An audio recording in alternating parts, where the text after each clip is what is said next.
til 3, 2, 1. Ja. Hej og velkommen til vores live her fra Amagerbro Center, eller fra apoteket på Amagerbro Center. Hedder den egentlig Amagerbro? Det hedder faktisk Amagerbro Apotek. Amagerbro. Det skal lyde rigtig lad os sige. Ja. Men vi er simpelthen lige kommet over til Maria i dag for lige at snakke lidt om de her keratosis pilaris produkter. Men inden da, så giv os gerne lige en thumbs up eller et hjerte, eller hvad I lige kan finde ud på, fordi så kan vi lige se, at I er med.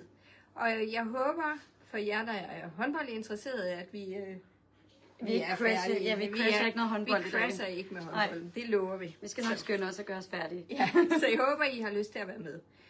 Og grunden til, eller jeg skal måske sige tusind tak, fordi I måtte være her. Ja, velbekomme. Det var mega fedt, du gad at tage imod os. Og tak fordi I gad at komme hele vejen her til Amager fra Det gør vi i gerne. Jylland i snevejr og det hele. For det fjerne Fyn. Ja, også fedt, ja. Ja. Maria, hvem er du? Jeg hedder Maria og arbejder herinde på Amagerbro Apotek, og så har jeg bloggen Apoteksbloggers. Jeg er farmakonom, og jeg har været her i 18 år, så jeg er udlært i. Ja, den flyver afsted. Ja, så jeg kender efterhånden både lidt til branchen og det, som kunderne kommer med, og ja, det er værd med lidt erfaring efterhånden. Ja. Mm. Ved du egentlig, altså er der mange kunder, der kommer ind og spørger dig, jeg har keratosis pilaris på armene? Altså, jeg tror ikke, der er nogen kunder, der ved, det hedder keratosis pilaris, og det tror jeg heller ikke, det tror jeg heller ikke lægerne siger til dem, og jeg tror faktisk heller ikke, at det er en kunde, der har været til lægen først det her. Ofte så kommer kunden ind og siger sådan, ej, jeg har tør hud, eller jeg har brugt noget fedtcreme, eller noget helt andet. Det er i hvert fald sjældent, de har brugt det rigtige, når de har det her. Ja. Tit har jeg hørt sådan førhen, og det har jeg nok også selv anbefalet, fordi der ikke rigtig var noget til specifikt det her problem. Men så skulle man egentlig bare skrubbe, og så putte en god fedtcreme på, fordi så skulle det nok gå væk i sig selv. Ja, lige præcis. Det er sådan en fejl, det gør det ikke helt. Nej, og som vi også snakkede om tidligere, det, når man så har købt en eller anden god scrub, så bruger man det måske en gang imellem, og får ikke rigtig gjort det helt, som man skal, eller omvendt, så går de unge nogle gange helt amok med det der scrub, og så skal den bare have hele armen, og det er jo sådan så lægger man måske huden i stedet lige for, præcis, ikke? Ja. Og det er jo sådan med keratosis pilaris, det er simpelthen huden, der sådan lige så snart, vi får masser af døde hudceller hver evig eneste dag, og lige så snart de så sætter sig i folliklerne, altså de her små huller, vi har nede i huden, som hedder folliklerne, det er der, hvor håret det også sidder, jamen så kan det sådan forstene, og det gør simpelthen, at man får de her små røde knopper. Nogle kalder det også chicken skin faktisk, altså hvor man har de her små røde prikker, og de kan sidde både på overarmene, de kan sidde på lårene, de kan sidde på måsen, de kan sidde på lægmusklerne, jamen hvor kan de nærmest ikke sidde? Ja. Og der er der rigtig mange, der døjer med. Jeg vil lige sige, er det farligt? Nej, det er det ikke. Nej. Det kan være udsynsmæssigt sådan vildt irriterende og generende. Det er faktisk også det, folk kommer med og kunder kommer med. Ja. Men der er jo egentlig ikke noget farligt ved at have det. Det kan være generende, men de kommer ikke at sige, at det klør eller noget som helst andet. Sådan. Så på den måde så irriterer det dem ikke andet end faktisk mest udsynsmæssigt. Ja. Og det kan man også sige, altså hvis man sådan synes, at det er lidt irriterende, hvis man skal have en top på, eller man skal på ferie eller noget andet, så ser det måske ikke lige helt så pænt ud. Men man skønner jo, at der er rigtig, rigtig mange mennesker, der har det her. Altså jeg tror, det er 90% af den danske befolkning, der rent faktisk har keratosis pilaris, af mere eller mindre grad. Ja. Og så vil jeg også lige sige, at der er mange børn, der får de her små talknopper. Ja. Dem har I sikkert også mange af. Jeg skulle lige til at sige, at det er jo faktisk rigtig mange generationer, vi ser, der kommer ind. Hvad vil I råde dem til? Jamen, vi vil jo kigge lidt på, hvor gamle er de. Det kan du også fortælle lidt mere om. Der er jo sådan lidt noget med alder her, men jeg vil jo ikke selv faktisk være så nervøs for sådan, ellers at gå forholdsvis langt ned til børn også. Okay. Men det er simpelthen, vi plejer at sige, fordi det er salicylsyre, det er aktiver. Ja. Altså, det er jo sådan hovedingrediensen, eller hvad kan man sige? Ikke hovedingrediensen, for det er det ikke, men det er sådan the hero. Ja. Det er simpelthen det, der virker her. Og så er der også glykolsyre i, så det er jo aktivt. Så vi siger, at det er for 11 år og bedre.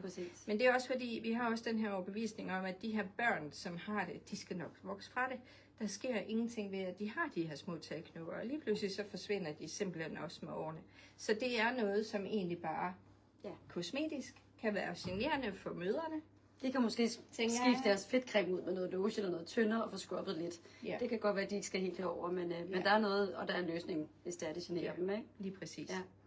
Så det handler om, det er, at lige netop med salicylsyren her, glykolsyren, det går ind og opløser de her små keratinpropper, der sidder nede i folliklerne. Og når det gør det, altså jeg plejer altid at sige, Nu er det jo sådan forholdsvis nyt ude på apotekerne. Ja, for os er det helt varmt. Det er fuldstændig varmt, det er lige og jeg var bare sådan, yes, det kom, for jeg tænkte, det er mega fedt at have noget til det her. Ja. Det har vi savnet at have nogle også gode fordi det rent til. faktisk står på, hvad det er til. Ja, lige præcis. Det er ikke sådan en snod om eller sådan noget. Men i bund og grund, så siger vi altid, jo mere man bruger tingene sammen, jo bedre er det. Men velvidende, at jeg står tit og prædiker om, at man skal altså huske at skrubbe sin krop og sådan noget. Ja. Men det glemmer jeg faktisk også selv en gang imellem. Især nu her til vinter. Og som du sagde, da jeg kom, men når strømpebukserne de begynder sådan at støve, så ved man, så er det ved så skal vi til at gøre et eller andet, ikke? Lige præcis. Ja. Men ellers så er det sådan noget, vi nogle gange glemmer lidt. Ja. Og det burde vi faktisk gøre, for vi gør det faktisk ret ofte i ansigtet. Det er nemlig det. Nu har jeg har faktisk taget nogle billeder med, Maria, fordi vi står her og snakker om små røde knopper og sådan noget, chicken skin og hvad ved jeg. Ja, gåsehud, eller hvad er det, det ligner det her, ikke? Præcis. Så jeg har faktisk fået Fie, for hun er med mig i dag. Jeg har fået hende til at printe noget ud, så man ligesom kan se, okay, hvad er det egentlig, vi snakker om. Og det her, det er sådan i mere eller mindre grad, men det er bare, så man kan få en fornemmelse af, okay, det er så det, jeg har. Det er ikke bare bla bla bla. Ikke? Jeg tror, vi skal helt op til kameraet. Kommer helt tæt på, ja. Hvordan føles det her? Det kan man godt se, ja. Så det har man sådan en fornemmelse af. På den der måde, det er måske bedre at se det sådan der. Så. Og nu er der mange, der tror, at det bliver tit spurgt om det kun er kvinder, der bliver ramt af det her. Det er det faktisk ikke. Der er også mange mænd, der for eksempel får det på lårene. Og de kan også få det på måsen for eksempel. Der kan man altså også bruge de her produkter. Og grunden til, at man får det, det kan jo enten være slitage med hår, altså det her med, at man måske også har meget træningstøj på, eller arbejdstøj, eller hvad ved jeg. Så bliver det sådan slidt, og så alle kan simpelthen få de her døde hudceller til at sidde nede i sine follikler. Ja. Ganske enkelt. Så det skal vi have oplyst. Så vi har en bodywash her med salicylsyre og glykolsyre. Og det er selv både det, der hedder en BHA og en AHA. Så det vil sige, at det går ind lige så stille og eksfolierer på hudens overflade, og så vasker det faktisk huden fuldstændig rent. Så det går simpelthen ned og opløser lige så stille de her keratinpropper, som det hedder. Og det er en bodywash, man kan bruge hver dag. Og jeg tænker, hvis nu har jeg været lidt doven til at træne her på det sidste, men i bund og grund, så vil det være sådan en, jeg også ville have sportstasken og så videre, hvis jeg skulle ned og træne. Fordi så får man det sådan lige vasket op. Så får man gjort det. Lige præcis. Og så skyller man selvfølgelig bare af, og så er man næsten good to go, det er man ikke helt. Body scrubben her er med altid, når der skal, det ved jeg ikke, ved du, hvad vi bruger af skrub hos os? Nej. Har du aldrig lagt mærke til det? Hvad bruger I? Eller hvad det er, vi bruger aprikoskerner. Aprikoskerner, så det her med, om det er gode... Det er ikke plastik. Nej, lige præcis, det får vi i hvert fald nogle forespørgsler på. Men jeg kunne ikke huske, det var aprikos, så det er godt. Det vidste, nu har jeg også lige fået dem ind, så det vidste jeg ikke, der var i den der. Jeg har den også i bodyskruppen. Ja, det vidste jeg godt, men i den der vidste jeg ikke. Nej, men i den her, der er det simpelthen aprikoskerner, og det bruger vi altid, hvis vi skal skrubbe et eller andet sted, om det er i ansigtet eller på kroppen, eller nede i hovedbunden, der har vi jo også en skrub til. Ja. Men det her, det går ind igen, så løsner det altså de her små keratinforstopninger. Kan man ikke se det? Tilstopninger? Ja. For det tilhobning eller ophobninger. Ja. Så jo mere man sådan lige får det gjort, jo bedre er det. Så tager man også for at forebygge, at der kommer flere til. Så det vil sige, igen, hvis man er rigtig god og får skrubbet rigtig godt, jamen så kan man også forhindre, at der kommer mere til. Men de vasker først an, og så skrubber de, hvis de skal gøre det ideelle. Ja, lige præcis. Og den her vil jeg sige 2 til 3 gange i ugen. Ja, det er så tit, vi skal skrubbe. Ja, og den her, den kan man bruge hver gang, man går i bad, ikke? Jo. Ja. Har vi spørgsmål, Lena? Jeg har lige et spørgsmål. Ja, vi snakker bare. Sig endelig til, det er jo ikke meget anderledes, når vi står i vissen der. Nej, ellers jeg har spurgt, hvad det dufter af. Det dufter ikke af noget, faktisk. Nu kan Maria lige være min test her. Dufter den surt, eller hvad? Nej, altså, nej, overhovedet ikke. Den dufter faktisk ikke rigtig af noget. Nej, og det er fordi, dufter heller ikke sprittet. Nej, den kunne den også godt gøre. Og det er fordi, den her ser, er der jo ikke tisrol i. Nej. Det er bare det, vi er meget kendt for. Men her er hovedingrediensen, eller hero. Jeg siger altid hovedingrediensen. Det jeg ved godt, hvad du ved. Hero, altså den ingrediens, der gør en forskel. Ja. Der har vi, det er salicylsyren her. Og så ved jeg, Fie, hun vil sige et eller andet med, at vi har... Ved du ikke, Fie? Du kiggede sådan? Det var det, fordi jeg var klar med næste spørgsmål. Nå, godt. Den dufter ikke noget. Den dufter ikke noget. Nej, det dufter heller ikke dårligt, og det synes jeg også, vi får nogle gange. Når sådan nogle fedtcremer ikke dufter noget, dufter den så sådan... Harsk. Ja, det gør den heller ikke. Nej, den er faktisk helt neutral. Ja. Der bliver spurgt, om der er parfume i. Nej. Nej, det er der så ikke. det kan vi godt sige nej til. Ja, det kan vi sagtens sige nej til. Det er der ikke.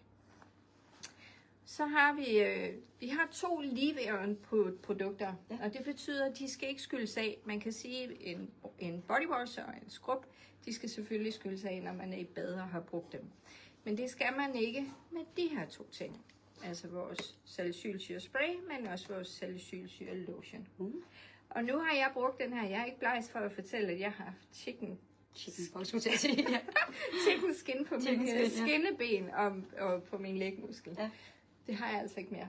Man får de blødeste og lækreste ben af det her. Altså, og har du brugt den hver dag så? Ja, det har jeg. Der en har gang om dagen? Haft det. Hver gang jeg har været i bad, så har jeg smurt den her på. Ja.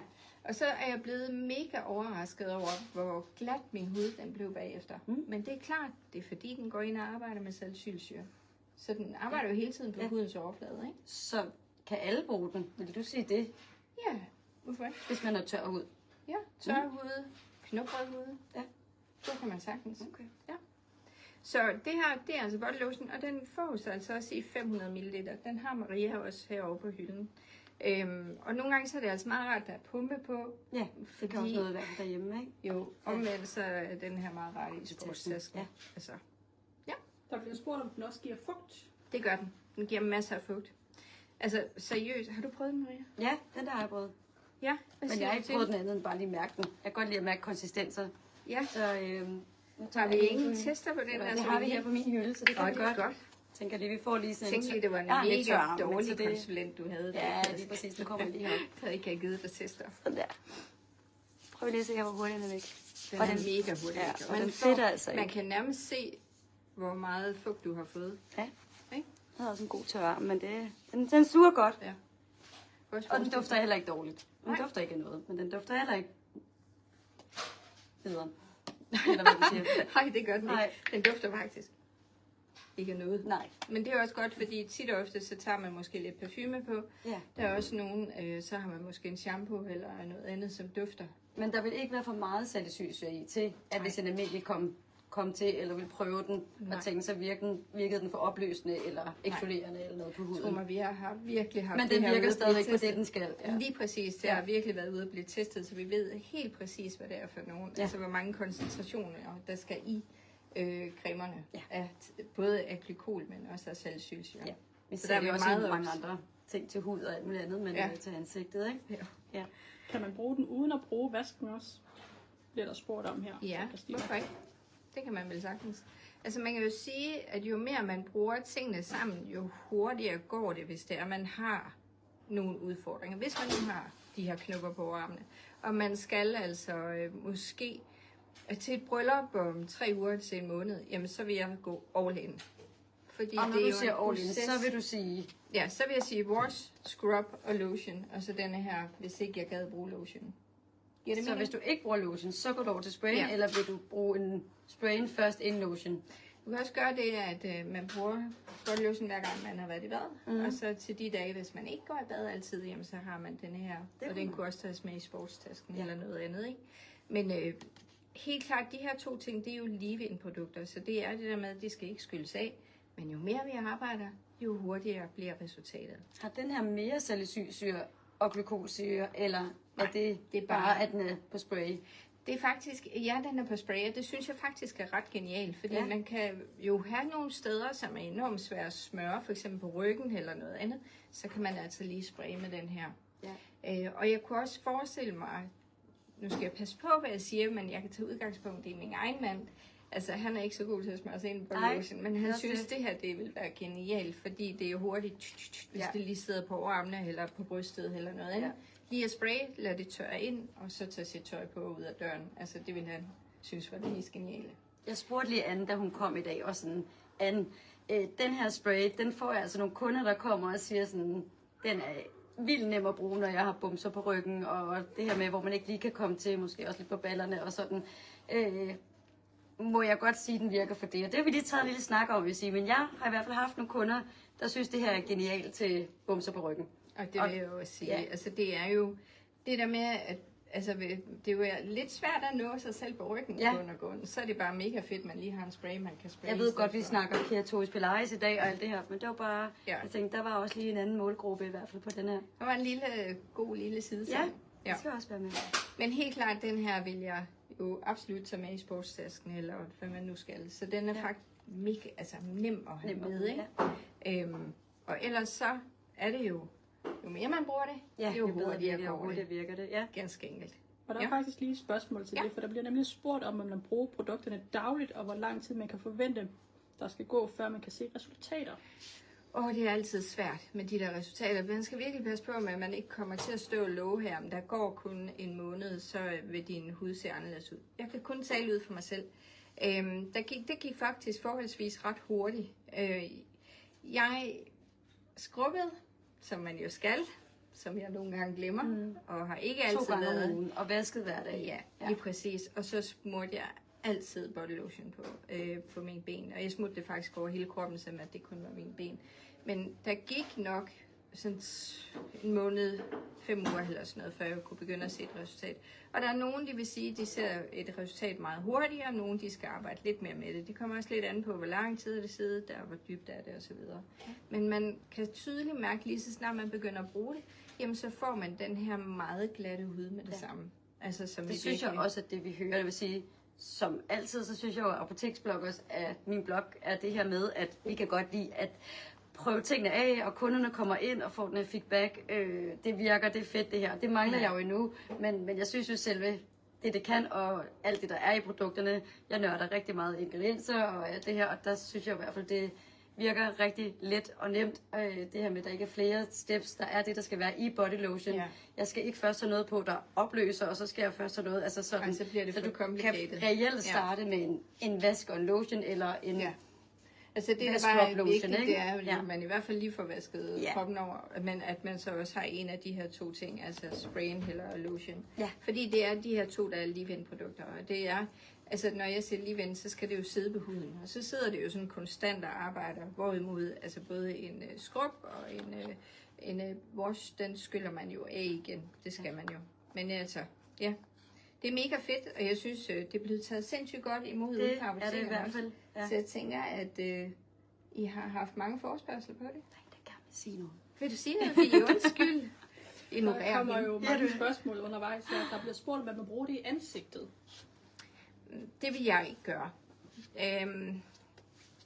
Det er måske også det her med, at vi skal vide, hvad det er i ansigtet først. Ja, altså, der er også nogen, der har sådan nogle knopper, det er sådan mere sådan noget milier eller noget andet. Ja. Så det er måske også det her med at være sikker på, at det er keratosis pilaris og ikke noget andet. Men også, det er også lige så meget det her med, at man skal have nogle produkter, som er til ansigts. Ja, det er også det. Huden på kroppen kan nok tåle lidt mere, end hvad det kan i ansigtet. Tykker, fordi ja, lige præcis, men vi er også lige nu, hvor det er så sindssygt koldt, så pakker vi os jo ind i halseklæder og jakker og alt muligt, men hvor ansigtet jo stadigvæk er åbent. Så det skal jo hele tiden kunne holde sig rigtig meget. Så vi er faktisk ret meget robuste. Bortset fra, så kan man jo også se, når der begynder at komme skader og sådan noget, ikke? Så man skal lige passe lidt på. Ja. Men jeg synes, der vil jeg nok vente, altså... Vil du ikke sige det, Fie? Det virker som om, der bliver spurgt til mest, om det kan bruges til bumser i ansigtet. Ja, okay. Det tror jeg... Så der tror jeg, vi skal hen og have fat i noget andet, end det tænker jeg også. Her. Ja, det tænker jeg også. Det vil vi ikke stå og love, fordi det er jo også det her med, hvis man nu... Ja. Man kan sige, hvis nu man tog noget salicylsyre med glykolsyre ned på et eller andet, på en, nu siger jeg en vatrundel eller en vatpind og ramte den på bumsen, så sker der nok ikke noget ved det. Det er mere det her med, at vi skal være sikre på, nu var det ikke spørgsmål på, om det var keratosis pilaris i ansigtet, for det er det sjældent i hvert fald. Så jeg tænker ikke, der sker så meget. Men det tør jeg godt at sige. Det må de ikke sige. Det kan jeg godt sige. Det. Nej. Ja. Så spørger Jenny, om det kan tage talknopper. Talknopper? Ja, fordi det er jo også...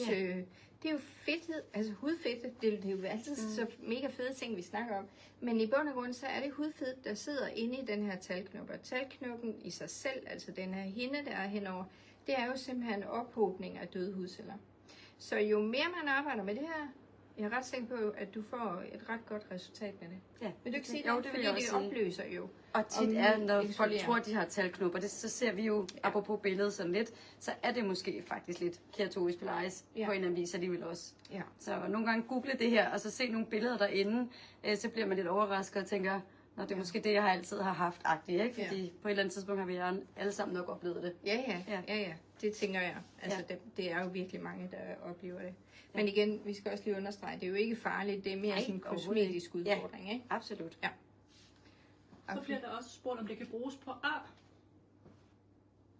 Vil du tro det? Nej, det vil jeg ikke, fordi jeg tænker, altså vi kan godt gå ind, når man kalder det keloid, så kan vi have sådan en forhorning, eller hvad skal jeg sige, hvor der ligger lidt nubret nede under arret, men der vil vi hellere have noget andet at arbejde end lige glykolsyre og salicylsyre. Okay. Så skulle det være noget med det mørke i det.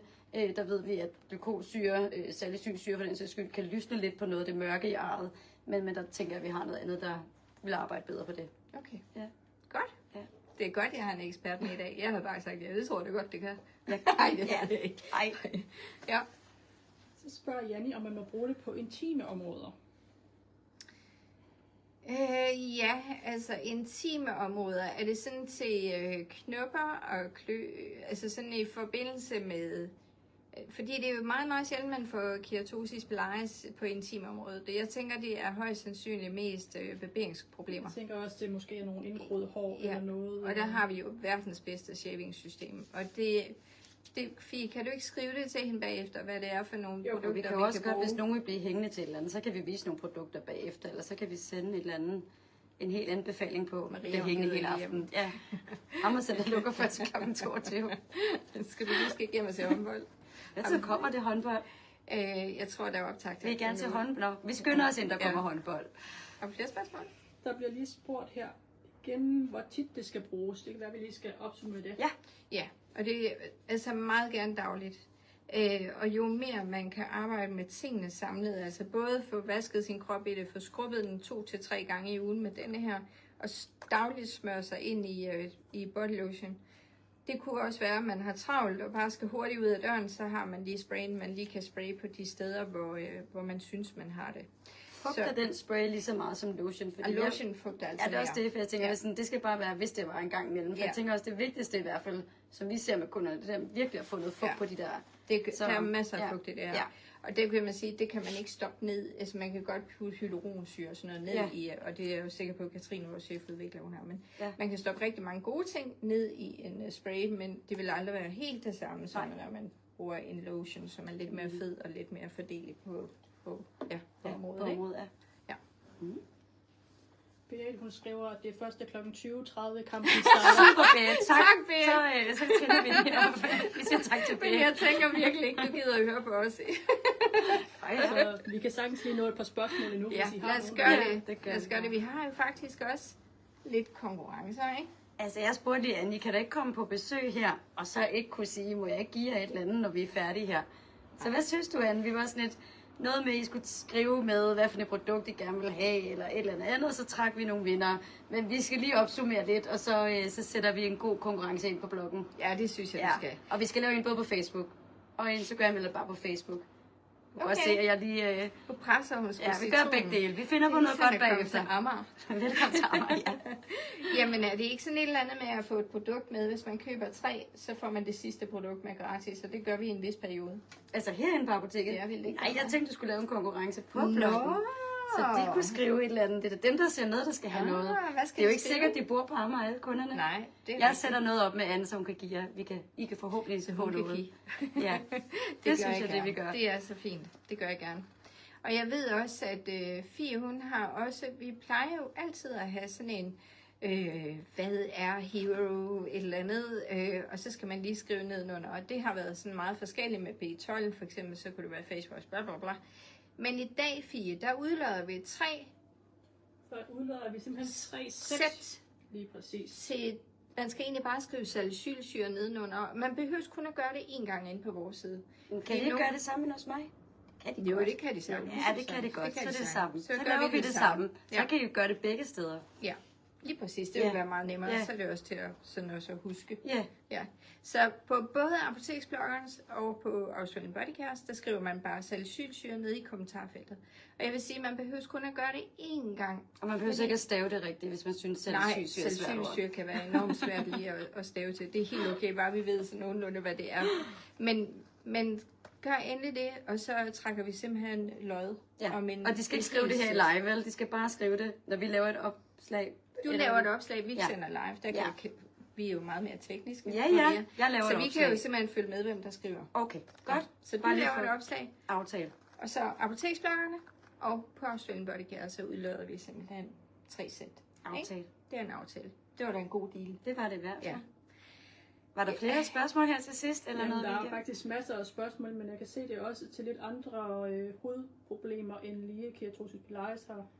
Er det noget, vi kan svare på? Om der er 2 forskellige sprays. Det er nok fordi, de har set, at der både er den, der hedder keratosis spray, og så den, der hedder body spray. Ja, lige præcis. Og der har vi jo en mod bumser, og så har vi en mod keratosis pilaris. Ja, det er rigtigt. Og det kan jeg egentlig godt forstå, at jeg lige spørger om. Har du flere? Jeg prøver lige hurtigt at rulle igennem her. Der er masser af roser til jer i hvert fald. I er sindssygt gode til at fortælle. Tak. Så der er lige lidt ros til jer på vejen. Skal vi holde igen så? Skal prøve igen. Så tager vi det hele, så kan I spørge om alt. Uden der håndbold, og så holder vi åbent til 22. Og... Kom ned, så drikker vi champagne.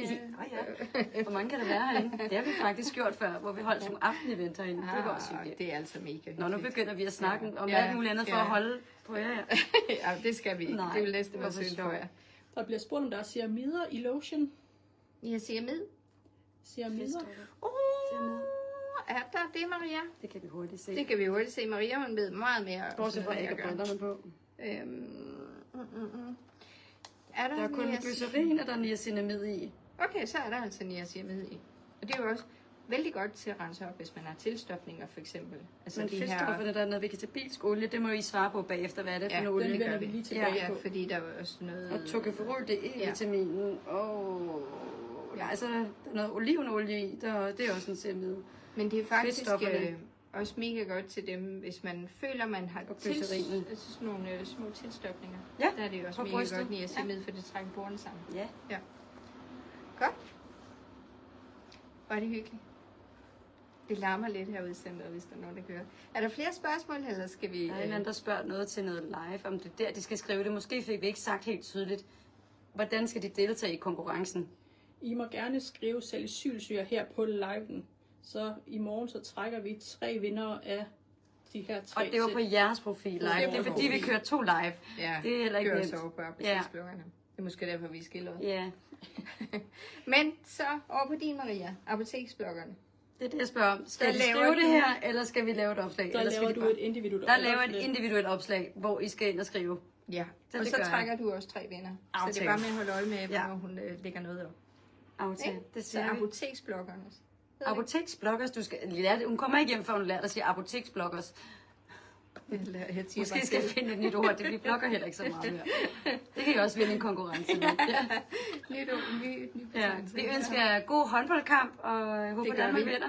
Og jeg vil sige, at det har været en fornøjelse at have dig med, Maria. Du er fantastisk til det her. Så det velkommen til at komme til Amager en anden gang. Det vil jeg meget gerne. Det kan du have det godt. Og god håndboldkamp, hvis I skal se det. Hej hej. Hej.